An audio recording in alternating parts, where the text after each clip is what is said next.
Hello guys, তো দিনটা ছিল 1 ফেব্রুয়ারি আর 1 ফেব্রুয়ারিতে আমার হাজবেন্ডের বার্থডে। আর রাত 12টার দিকেই নন্দিনীরা চলে এসেছিল কেক নিয়ে, কেক কাটাবে বলে। আর আমরা সবাই খুব মজা করছিলাম। কেক কাটিং করে সবাই কেক মেক খেলাম। কেকটা অনেক টেস্ট ছিল। আর 12টার সময় এসেছিল, আমি ভাবতে পারিনি অমনিভাবে সারপ্রাইজ দেবে আমাদের।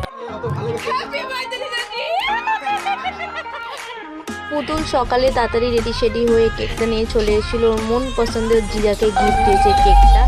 তারপরে আমরা গেলাম কলকাতার রাজবাড়ি। এখানে হচ্ছে ওর এখন বরণ, তো বরণ শেষ হলে এবার আমরা যাবো ভেতরে।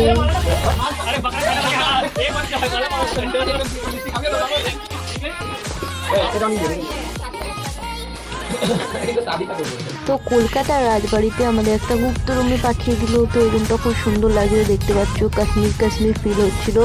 তো এখানেই হবে কেক কাটিং। তো সালি এবার করবে বরণ জিজাকে। তো দেখতে পাচ্ছ এখন বরণ করছে।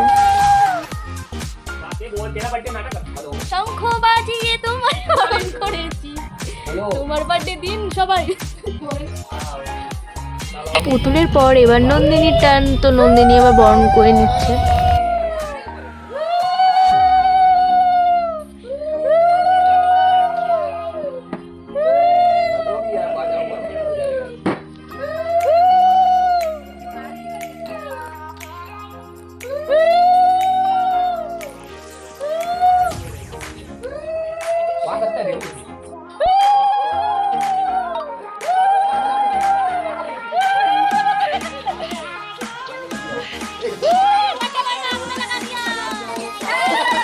তো বরণ শেষ, এবার হবে cake cutting.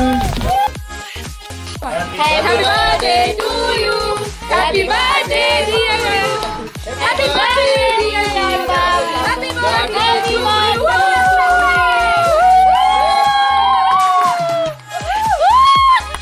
Birthday to you, happy birthday to you, happy birthday dear Babu, happy birthday to you. এখানে হচ্ছিল আমাদের খাবারের অর্ডার। তো অর্ডার শেষে আমরা খেয়ে নিলাম একটু লস্যি। এবার লস্যিটা খেয়ে একটু চিয়ার্স করে নিলাম পুতুলের সাথে। তো এবার খাচ্ছি ফিশ ফ্রাই। তো ফিশ ফ্রাইটা ঠিকঠাকই ছিল।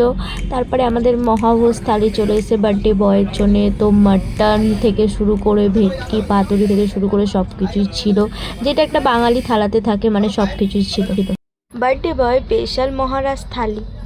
তো এখানে আমি পুতুল বলছিল যে কেমন লাগলো খাবার ডলি তোর। আমি বললাম হ্যাঁ ভালো ছিল, টেস্টি ছিল। একটু নাটক করে নিলাম যে হ্যাঁ হ্যাঁ হেভি ছিল। আমাদের খাওয়া দাওয়া শেষ। তো এবার বাড়ি যাচ্ছি। এবার বাড়ি থেকে সন্ধ্যাবেলার জন্য পার্টির জন্য যাব ক্যাফেতে।